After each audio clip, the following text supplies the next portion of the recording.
নমস্কার। আঙুলের ছাপ দিয়ে আর টাকা তোলা যাবে না, এমনটাই কিন্তু আপডেট উঠে আসছে বিভিন্ন সূত্র মারফত থেকে। এখনও অনেক ব্যাংক এই সিস্টেম চালু রাখলেও কিন্তু ধাপে ধাপে আধার ইনেবল পেমেন্ট সিস্টেমের মাধ্যমে টাকা তোলার সিস্টেম কিন্তু বন্ধের পরিকল্পনা নিচ্ছে এনপিসিআই। চলুন বন্ধুরা, আপডেটটি দেখে নেওয়া যাক। আধারের বায়োমেট্রিক তথ্য চুরি করে প্রতারণা রুখতে অবশেষে পদক্ষেপ। ব্যাংকগুলিকে আঙুলের ছাপ দিয়ে আধার যাচাই করে টাকা তোলার ব্যবস্থা বন্ধের নির্দেশ দিল national payments corporation of India. তবে গ্রাহক চাইলে এই সুবিধা চালু রাখতে ব্যাংকের কাছে আবেদন করতে পারেন। এনপিসিআই এর এই পদক্ষেপকে স্বাগত জানিয়েছে ব্যাংক বাঁচাও দেশ বাঁচাও মঞ্চ। ব্যাংক বাঁচাও দেশ বাঁচাও সংগঠনের তরফে রিজার্ভ ব্যাংক অফ ইন্ডিয়া গভর্নরকে একটি চিঠি দেওয়া হয়েছিল। ইদানিং সারা ভারতে আধার তথ্য, বায়োমেট্রিক তথ্য চুরি করে ব্যাংক অ্যাকাউন্ট সাফ করার অভিযোগ উঠেছে।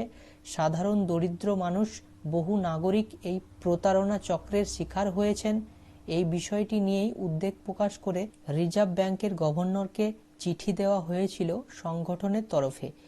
সংগঠনের তরফে দাবি ছিল এর ফলে সাধারণ জনমানসে প্রবল ভীতির সঞ্চার হচ্ছে, ব্যাংকের গ্রাহকদের বিশ্বাসও ধাক্কা খাচ্ছে বলে অভিযোগ করেছিলেন তারা।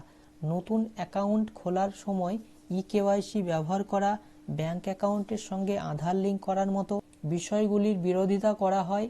এর সঙ্গেই বেশ কিছু পরামর্শও দেওয়া হয়েছিল সংগঠনের তরফে।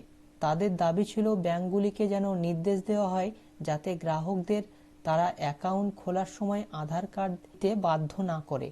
যে গ্রাহকরা আধার লিঙ্ক করতে চান তাদের যেন সেটা করতে দেওয়া হয়, কোনোভাবেই যেন চাপ সৃষ্টি না করা হয়। কেওয়াইসি প্ল্যাটফর্মে অ্যাকাউন্ট খোলার কাজ যেন বন্ধ করা হয়, কারণ তাতে আধার বায়োমেট্রিক ব্যবহার হচ্ছে।